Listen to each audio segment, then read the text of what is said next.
So off the bat, or should I say guitar? Sorry, horrible joke. But this is definitely one of the most unique figures of the Across the Spider-Verse toy line. Before I dive into this figure, I will do my comic character review on it. Spider-Punk is not Peter Parker. This is Hobie Brown.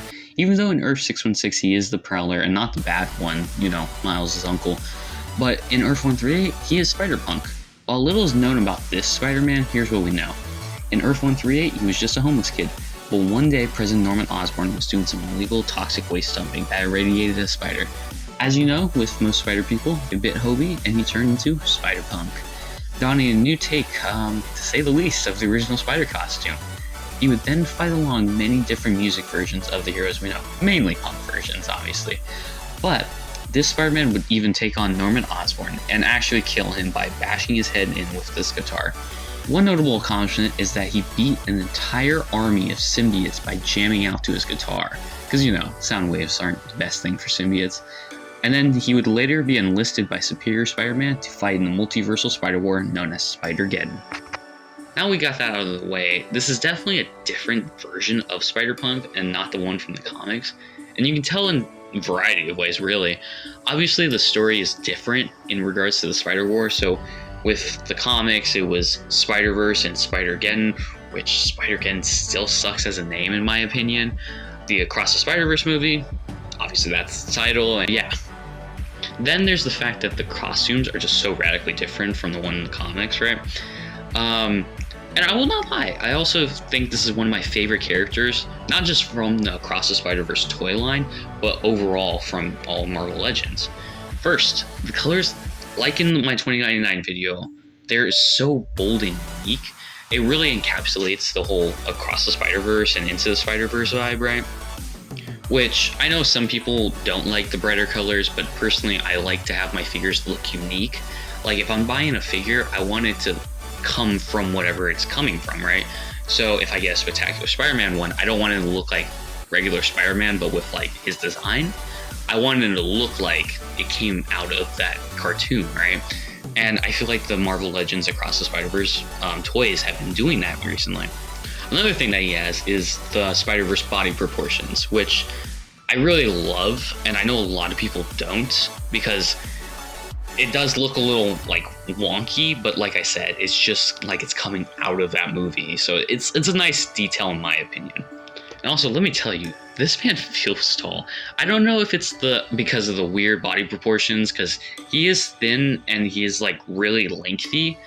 So that could be a reason, but he's definitely up there as far as figures. Like he's taller than 2099, mainly because of the spikes, but he's up there. I love how they leaned more into the punkish like design for this figure, because the comic one just looked more like a cool Spider-Man with like spikes in the jacket and stuff, right? But this version upped the ante with the spike or the punk factor, right? This version has spikier, spikes really, which are a little sharp. It also has these giant, huge boots that feel more stereotypical for Vans, and again, you could just see how the color affects things, right?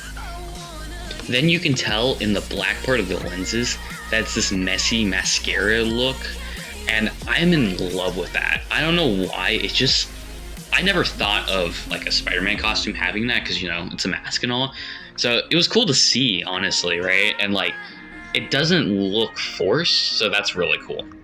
Then it looks like he has these torn up blue shirts pieces over his actual red spandex. It kind of gives me Ben Reilly Scarlet Spider vibes from when like he just had the red spandex suit and the blue sweater over it. So yeah, it looks cool and it's torn up, so definitely more like punkish vibes. And then he has this cool spray painted design on the jacket, which I always loved in the comics, and I know in the Spider-Man PS4 and 5 video game, right? It was just, here's the design, it's on there, you know what I mean? You can see it being like, oh, okay, this feels forced on. But with this, you can tell like someone customized their jacket to look like this. So again, it just goes to show the amount of details that are in this figure, right? Also, I don't know why, but I'm such a sucker for these huge different types of lens eyes, because it really shows that they put some effort into these and just didn't recycle the same Spider-Man head, but just changed it a little bit. So that was a good detail in my opinion. Also, I love the different types of web lines they have, like in the head. I don't know why, but the white just really pops out in my opinion, and I kind of wish more interpretations had the white webs. Now, I will admit, this figure is a little light when it comes to accessories, because he really only has one alternate hand, not a pair of hands, just a hand, and this guitar, right? Usually, I'm not a huge I don't have a huge grudge against people only having like maybe one pair of hands. With this, I'm happy he did have the alternate thwip hand because I'm not a huge fan of the other hand, and I'll explain why later. But yeah, and then also the guitar just looks so nice. Like you can tell they added some nice details into it. So yeah, that's a win. Because I know with the original Spider-Punk, I think when the game was coming out, it looked like comic Spider-Punk, but the problem was with his guitar, they just made it some light guitar with no details whatsoever. So again, with the details, it definitely adds more emphasis. You can see all the different types of stickers he has, like the checkerboard look. You could see some small stickers, but nothing too out there like that you can see, really, right? Also, thank God, because when I got the Spider-Man 2099 figure, I was really worried that all the figures were going to have that weird neck joint thing going on, but fortunately this figure does not, and he actually has like a normal Marvel Legends like neck peg, right? So it's able to move around in very different types of ways, you know? You can really just make him look like any way you want. So again, that's always nice. I hated that last neck peg for that reason, but yeah. Now, I will admit, this figure does have a few problems that I'm not a huge fan of. One very huge problem is that of his leg posability. Usually I don't notice this as much because I love having certain characters look a certain way, so I don't always move every joint they have. But in this one, he doesn't have the calf twist thing, so normal spider poses, you know, become very difficult to do because if you can't move the calf, he kind of looks a little still and you got to turn his legs sideways in a very weird way. But yeah, that's my huge problem personally. And also, I will admit, with his thinner proportions, there were times I was just deathly afraid that I was going to accidentally snap him. Even as I'm holding the figure right now, I'm kind of worried about that. But thank God he is very durable. So, you know, it's money's worth, you know. And like I was saying earlier, I don't like his hand holding the guitar because I don't know why, it just looks super wonky.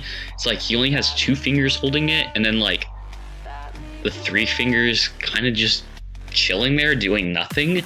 So it looks wonky, so that's why I usually have the thwipping hand, just more for style than anything, because, you know, it's a thwip hand, so it looks like some Spider-Man would do that actually, you know.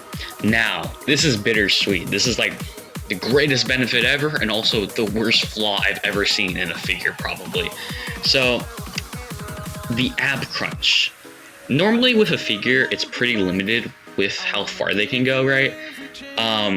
Which I always thought that would be more of a problem than anything, but now I can see why that's the reason for so many different figures, right? Because I will admit, this figure, it bends forward and backwards all the way back, which at first I was like, cool, right? Like, that doesn't seem to have any drawbacks whatsoever. But then when you realize the figure looks like this, or this, yeah, that it looks weird as hell, like when he just goes all the way down like that, or leans all the way back. I don't know why, it's just so weird to me. But thank God there is a saving grace, and that is the guitar itself. Because with the guitar, right, obviously you're gonna want him to play it, or at least have it in some degree, right? So if you're leaning him back, you could literally just throw the guitar in the front and like make him look like he's playing it, and you don't see some of that ugly as hell ab crunch, right? And then same thing, if you're bending him forward, you could just throw the guitar on his back and it doesn't look as weird. Though I will admit, there probably was better ways to fix this. I don't think I would have really minded as much if he just had a normal ab crunch, like 2099's maybe. But I will say another benefit I forgot to mention is the fact that like they actually keep the blue from the shirt. Because earlier in my 2099 video, I mentioned the fact that they just completely stopped the paint, so the actual symbol itself broke. But in this, it doesn't, so that's good, right? Another problem I'm having is the fact that with the web lines, right, they don't really seem to go anywhere. Like, you have the white ones that stay at the head and a little bit of like the top piece of the chest, right? But then with the other red pieces, there's no white lines at all. And then like in some of the pants, they give him this red and blue almost web-like attempt at them, but it just kind of falls flat. I don't know what that's about, like, because they kind of just gave up halfway on some of the designs, and I would have loved to see like, oh, okay, give him all white lines here, all white lines here, and then give him maybe red and blue if you really thought it worked, right? But I will admit, this figure is dope. I love the rock-like poses I can pose him in, and ultimately I would give this a figure a 7. But again, that's me being harsh on it because of the ab crunch and some of the minor details that I just didn't like. But yeah, he's definitely going to stand out in anyone's display. But yeah, that's my video for today, and I hope you liked it.